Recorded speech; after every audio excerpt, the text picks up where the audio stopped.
first-time owner-operators, but you have concerns about getting started, well, we're going to review the top 10 biggest concerns first-time owner-operators have. And hopefully, you're going to be able to make that decision easier and with less pain. Yeah, because then that'll get rid of that procrastination, because always, you're going to hesitate a little bit when you're in the unknown. So let's dive right in and get to number one. All right, fear of financial risk. What if I can't afford it? What if I fail and go broke? Right. So business always has a risk, but you have to be able to jump in and take one in order to be successful. So you got to have a business plan. Pretty simple. No one here. When it comes down to owner-operator business plan, don't try to invent a bicycle. I tried that. It's still the bicycle. And at the end of the day, that business model of owner-operators has been established for a long, long time. Don't overwhelm yourself. It already works. Stick to the game plan. Get a truck, get leased onto the carrier, and give it at least 1 year of a good run. And that's it. That's going to give you plenty of time to kind of get to know the business, to feel the business, to get to understand the cost of business and everything else. And for the most part, the carrier will take care of a lot of those headaches away from you. So you don't have to worry about it. Right. And another risk is the cost of the truck, how much to invest into that asset for your business. So you're going to have, between a lease to purchase and a buying and buying one flat out from a dealer is usually the two choices. Just know your options. At the end of the day, you got to understand your purchasing power. Online, you're going to read a bunch of good and bad and the ugly on both sides of that fence. But really what it comes down to is your purchasing power and how you can get into one. And keep in mind that monthly payment has to be reasonable for your business plan. Yeah, don't get upsold by the dealer because, man, you can go off the rails really, really quick. And then you buy too much truck for what you can afford, and then it's not going to be a good business. Right, because rather than, focus on not getting upsell, because the first thing you got to start building is an emergency fund. That has to be a part of your plan in order to minimize the risk of going broke. So every mile that you do, every settlement that you get, every paycheck that you get, put a little bit of money to the side for an emergency fund, and you're going to be fine. Yeah, here you go. All right, understanding uncertainty about getting loads. Yeah, that's a major one. A lot of guys, don't really have a haul source. They're so hyper-focused on simply getting the truck and it's in the driveway and now what?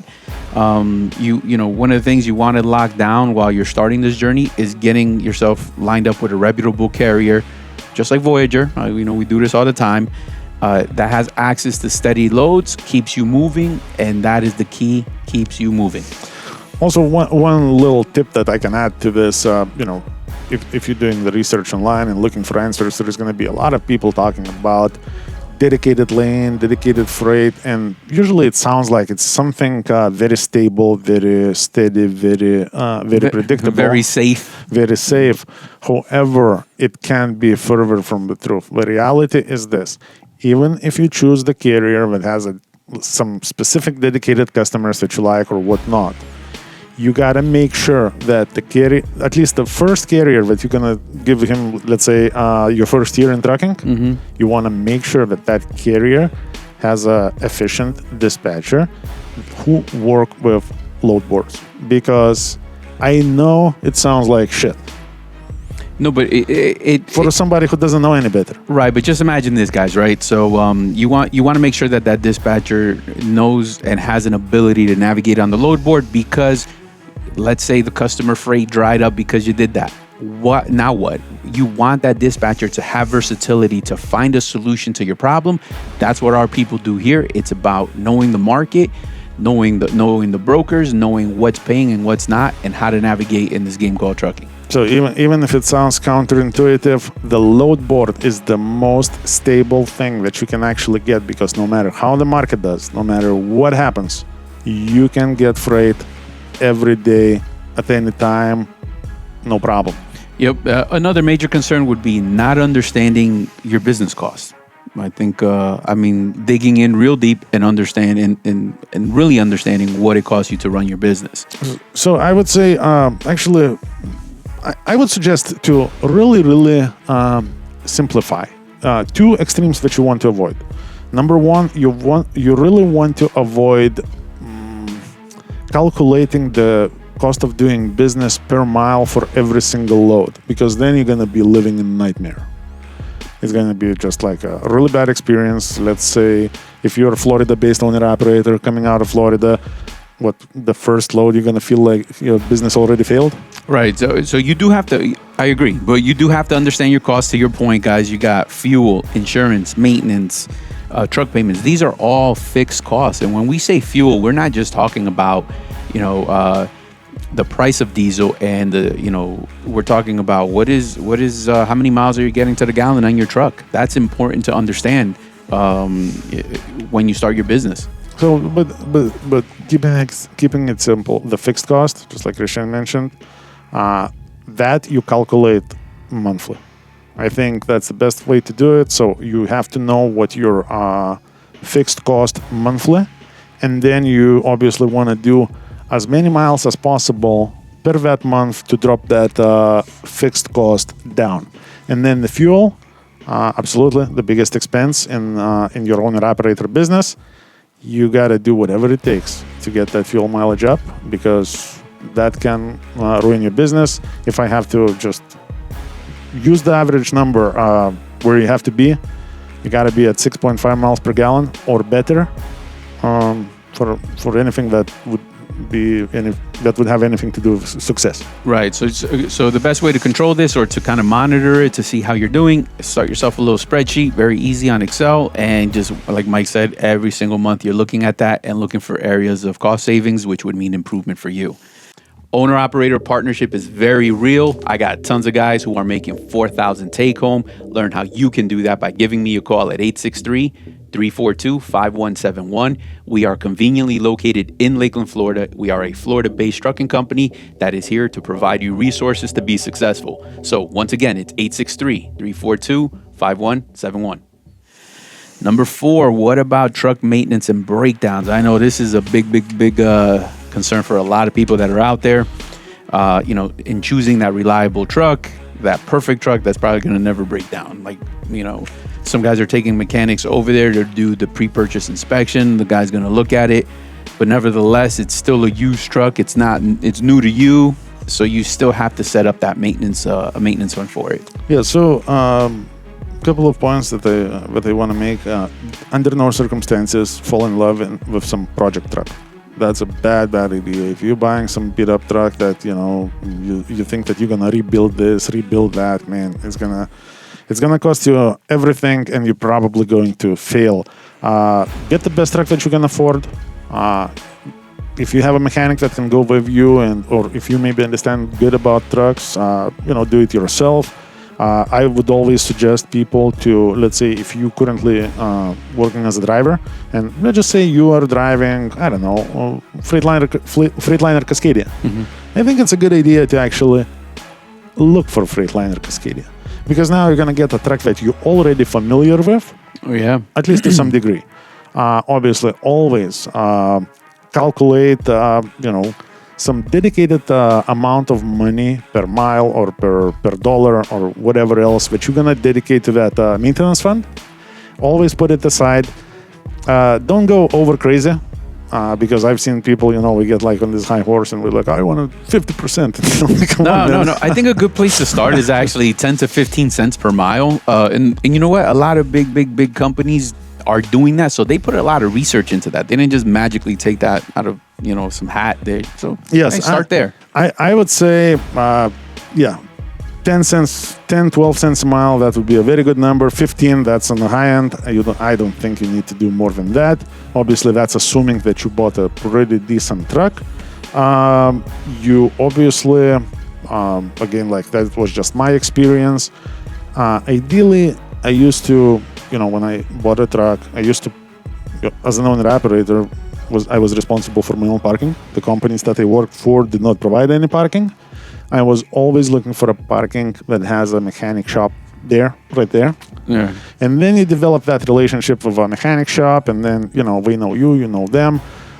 We can do maintenance while you are at home. Every time you go back home, you just drop the keys and, we do what we need to do. Once you develop that relationship, we can always keep an eye on your truck, just like every time we take a look at it, if there is anything missing, anything broken, anything loose. And that's going to help you a lot to be able to fix a truck, to be able to rely on somebody's opinion, because if every time you're going to a different shop, how are you going to deal with that trust factor ever? Yeah. So just try to stick to one shop, and then if it doesn't work out, the hell with that. Move on to the next, but give them a chance. Try to develop some relationships. Yeah, so the next topic is going to be a little tricky, maybe not so tricky, but it's going to weigh heavier for some than others, because it's dealing with DOT compliance and paperwork. Remember, so if you're a first-time owner-operator, chances are you haven't been exposed to a lot of this, what goes on behind the scenes. So it's something you have to get stronger at, and that's where you want to partner with a carrier that is going to help you with this compliance and be open to new requirements, so that you become educated about it and become stronger. Yeah, so just if you're already a driver, you already know our service regulations, you know a lot of that stuff. So obviously you wanna keep your truck compliant. You wanna be compliant as a driver. Just to if you are compliant and you have a good track record, you're never gonna have a problem, to joining the carrier of your choice. Maybe somebody has this really cool gig that you want to do, and now you have some bad record on you, and now we cannot accept it. So just take care of your record, meaning take care of your truck, take care of your personal record. That's pretty easy. Everything else on this list, I would say, don't even worry about it, because you're probably gonna lease on to the carrier. And we're going to deal with all those problems for you. I wouldn't even get, for the first year, I probably wouldn't even get my own plates. I wouldn't even get my own IFTA. I wouldn't even get none of that stuff. I would allow the carrier to do their job. And I would just spend the first year learning the business, navigating, those woods, and learning about everything else that includes all these things that are listed here. Yeah, so now you can focus more on what's actually going to be your biggest expense. The biggest cost for you is going to be managing your fuel costs. So what are things that you can do in order to manage that? Driving habits. Some guys have the trucks governed. I'm not saying to govern it, but know that sweet spot. That sweet spot that gets you the most, miles per gallon. Yeah, because now that's your truck, that's your fuel, even though you're probably going to use company's fuel card to fill it up. Don't get lost in that, because that fuel you're paying for. So always look for a sweet spot. And, when you have a truck, for a long period of time, you're going to start feeling that truck. You're going to start feeling where that truck gets you the most mileage out of a gallon. And you got to focus on that. Being cool, being fast, none of that is important. Your fuel economy matters the most. I would say, start with defensive driving, number one. Number two, do a good maintenance, meaning, always keep those filters clean and everything else. One of the very, very missed aspects that I've seen, people don't pay attention to their air filter. Yeah. And when that thing gets clogged up, your fuel economy can go down by a lot, so much that it's hard to believe, is that because of a filter? Yeah. Another thing that gets underrated is actually trip planning for your fuel discounts. So in our situation, guys, we just happen to give 2 fuel cards with 2 separate apps that get downloaded. Trip plan on those things. You're really going to be able to see how much you can save and where is the best spot to go. Yes, so don't take any of these options as a singular fix-it-all option. The only way you're going to get the most out of your fuel, if you apply all of them. Defensive driving, good maintenance, and whatever the carrier that you're going to lease onto has to offer as far as a fuel card, learn the tricks of the trade with that fuel card, how to get the most out of that. Most of the carriers, they're going to have some sort of discount programs. Make sure you do understand it, because right here we are a 100% owner-operator company, and we do have some owner-operators that use our fuel card. We never see any discounts. And then somebody else using that same fuel card, saving like $200 to $500 every week. How do you explain that? Well, very, very easy. One individual is paying attention. We are all over it. We're all about business. Another individual just not a believer. There you go. He doesn't believe in fuel discounts. And there you go. And all of this could give people the fear of getting overwhelmed to becoming a business owner. But if you create consistent habits and things that we've been talking about right now, you start to chip away at that big old laundry list that a business owner has to do. You got to treat this as a business, not as a job. So if obviously you were a company driver, now you're becoming a business owner, you got to change some of those habits that you have, because you're leveling up. Learning bookkeeping and hiring an accountant. If you're not that great at the taxes, that's something that you may want to consider. But that's towards the end of the year. You got to get there first. You got to get money on the books in order to have a problem. Yeah, because look, at the end of the day, if you were like, let's say, a driver, there's a big chance that you were already a 1099 driver. Mm-hmm. So the same way you did your taxes as a 1099 driver, you're gonna do as an owner operator. Obviously, you're gonna have a lot more expenses, so you really want to keep every single receipt. So now, like just throwing receipts left and right is no longer an option. You gotta keep it because you're going to need it and somehow organize it. There are plenty of apps that's gonna help you to do it. If you work like for a normal carrier, like even like the fuel card, you can get those reports from a carrier. That's super easy. Don't overstress it, because there is really it's not that stressful in reality. It may seem a little overwhelming because, oh my God, what about this? Oh my God, what about that? Yeah. What about... Because you've never been through it, but once you start... Don't worry about it. The only thing that really changed, before you were a driver, now you're an owner operator.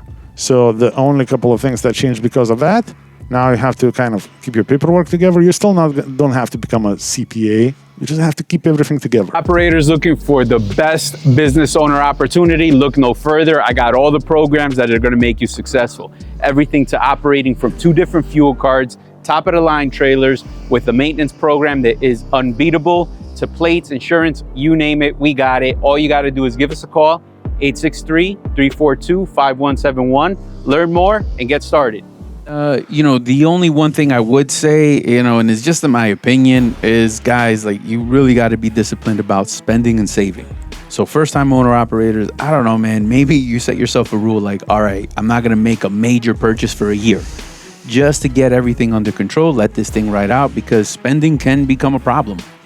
Yeah, we've seen again and again the good market hits, and especially with owner operators that are entering the business at that point in time but haven't seen any suffering yet. We start spending right away as soon as we get a couple of settlements in, and get committed to some kind of big purchase for 60 months. And usually that stuff is not business related. Usually that stuff is like personal related or whatever else. I would say save the money. Put the money for a black day. Put the money for the repairs. Put the money for everything else. Business first. Always set the goal of your monthly revenue, what you need to make. And as I like to say, make it no matter what. So, for example, if there was a few holidays during that month, compensate it. Not by just staying home. No. Run an extra weekend. Right. So now, and that's the concern for a lot of people have, right? So what you mentioned right there is going to be that work-life balance. How do you manage this, and what's it going to look like, and what's my plan for it? So to your point, you have to remain adaptable with your home time in order to meet your financial goals, because those financial goals and revenue to your company is what's going to solve problems and keep it alive. Yeah. And don't forget what you came here for, meaning into that owner-operator business. Still, fixate on the goal, meet the target revenues every month, sometimes at the cost of a few less days off, but in the long run, it's going to be a lot better work-life balance, I believe, than focusing on work-life balance, because man, just entering into any business, work-life balance, that's important, but it's so much easier to work more and still have a good work-life balance when you're financially stable, versus when you are in distress. Yeah, you spent certain number of days at home with your family and everything else, and now you feel like, overachiever father. Now you're broke, and now everything becomes very stressful. So simple rule. Don't buy a truck to work less. Don't start any business to work less. You got to give it all and 100% to success. But at the same time, it's not as bad as everybody says. Okay, so it's not like, oh my God, now I'm going to be like a slave to my own business. No, just be diligent. Meet the goals. Keep it simple. It's not that bad. Let me tell you, as a driver, if you want to make any kind of substantial money, you're going to be working, 70 hours a week. As an owner-operator, if you want to be successful, you got to put in 70 hours a week. Yeah, because now, the next one, we have a guy's fear that they're not going to make enough money. So you just got to remember, guys, you got to this point, so you're diligent about, you set yourself up with a team with the dispatchers that can negotiate rates. They know how to avoid the cheap freight. They know how to navigate in the market. You look closely at your expenses. You got a solid understanding of what your monthly costs are. And so really at that point, you have to stay committed to the process. You got to be able to give it some time in order for things to give you, to start working out for you. Yes. And the only thing to add to this is, I believe to solve this problem, to solve this fear, the only solution is stability and consistency. I think those two things is going to solve that problem, because I've seen so many owner-operators being stressed out of their mind about the financial situation. Mm-hmm. And then, I'm talking to John in the operations. I'm like, hey, what happened to Mario? He's home. Like, he's stressed out about his financial situation. He said he's probably going to go out on Tuesday. How does that make sense?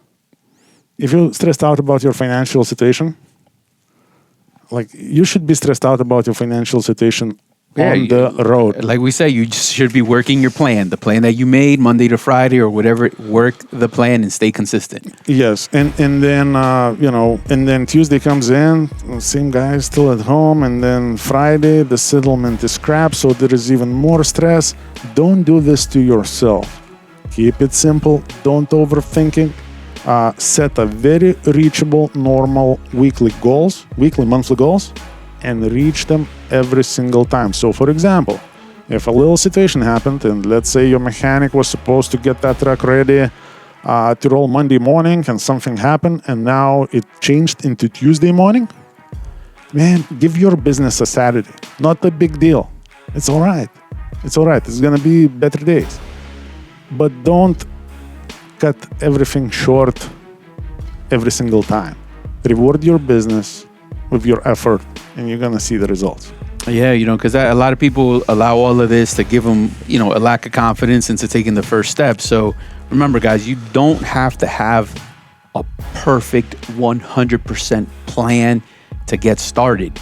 You got to have a plan. It may be a little imperfect, but you got to get started and get that momentum. And once you have that, work it, throw grit on that, and you're going to be okay. But you gotta push through that fear. You gotta increase your confidence by believing in your plan and knowing your work ethic. So a lot of things a lot of guys get mentorship. They line themselves up with other individuals that have been in the game, that have a little something, and you just got to ask yourself, do I want what he has? And if so, now that's a good start to, maybe this guy might be a good mentor. But if he doesn't have what you want, don't look there and don't ask the questions that are, that don't pertain to you. If the biggest thing that he has is his loud mouth, wrong place. Walk away. There is another guy that has what you want, and that's the guy that you really want to approach. I also, to this specific topic, I also want to add my own personal experience. Man, I remember when I was about to buy my first truck, and operations manager John Novak, I was asking him, so desperately asking him, hey man, what's gonna happen? Are we gonna have enough work? Am I gonna be all right?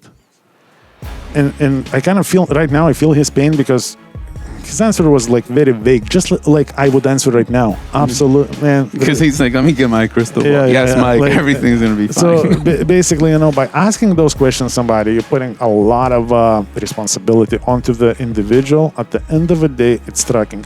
One thing that I can guarantee you, if you're gonna buy a decent truck meaning 400,000 miles, not a beater, not a project truck, something that runs 6.5 and more miles per gallon, and you're gonna give your business 70 hours a week for about no less than 48 weeks a year, and you're gonna meet your very reasonable, not some sky high like obnoxious goal, but very reasonable average owner operator gross revenue goal every week, and you're gonna take care of that truck, you're gonna make it 100% of the time. Never met anybody failing who did that. Yeah, I mean, here we go. So in closing, the best time to start is always now. I mean, once you know that you're ready mentally, don't hesitate. It's time to make that move. Just take that leap, because everybody's been in your shoes at some point. Yes. Everybody. And you're always going to find reasons why not to take this loop, because of this, the interest rate, because of that, but it's always going to be a challenge. Remember, fear is your number one enemy. Again, but you have to have a plan and work that plan. And there you go. Once you're in, you're all in, baby. Yeah, so the time is now. Also, what do you think? Just a quick question. I have a feeling that most guys that start on the top edge of the market. Let me rephrase. There is a lot more guys failing from the group that started at the top of the market than the guys that started at the bottom of the market. Yeah, because I agree. I just think it's we have a misunderstanding of how the market works, right? We got to be able to look at this compared to any other industry. Everything is variable. Freight rates are variable, just like the price of fuel is variable, just like the price of your house is variable, just like the price of insurance is going to be variable. No one controls anything at this, to the fullest. Like, do you buy a house with the promise that it's going to be worth more tomorrow? It may not be, but what do? You still send the mortgage payment. So guys, there's a lot of unknowns in any industry that you're going to go do, right? But if you understand and give yourself that open mind to understand it, sometimes the rates are going to be really higher. But now that you're working your plan, you're saving, you're not just spending, you're planning for that rainy day. When you're in that valley, you have a chance to come to the next peak. Yeah, no problem, because you have some savings. You have you never skip on the work. You never wait for a better days. You just put in the work every week. You get the results every week, and that's how it's done. And that's why I say always go back to your plan. And if we were just be determined and relentless to work the plan, I think you're going to be fine. Yeah. So I would say also, a lot of people that. When I see online saying, man, trucking is dead, like nothing is possible, it costs too much, like you can't make these days, and like we see people making it.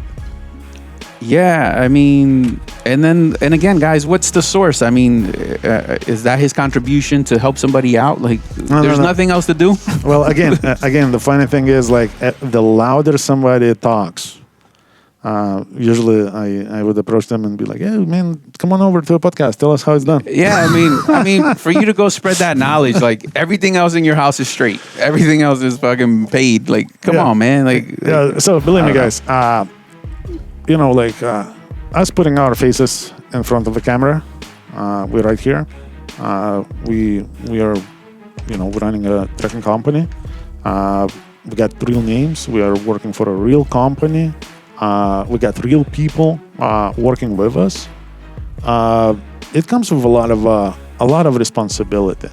So every time you see some anonymous shit talker out there online, just throwing shit left and right, and bragging about millions and millions and millions, man, like I never met one that can actually prove anything. So here you go, guys. Consider the source. Educate yourself. Take what serves you. But if you got a goal and you got that dream, go for it, baby. You're gonna be all right. So looking to start right here in Florida, give us a call, 863-342-5171. We'll walk you through the process. We will help you on your way to success. And as long as you do your part, and the part is very simple. We just touch base on pretty much everything. It's pretty much guaranteed success if you do your part. Here we go. All right, guys, take care. Owner-operator partnership is very real. I got tons of guys who are making $4,000 take-home. Learn how you can do that by giving me a call at 863-342-5171. We are conveniently located in Lakeland, Florida. We are a Florida-based trucking company that is here to provide you resources to be successful. So once again, it's 863-342-5171.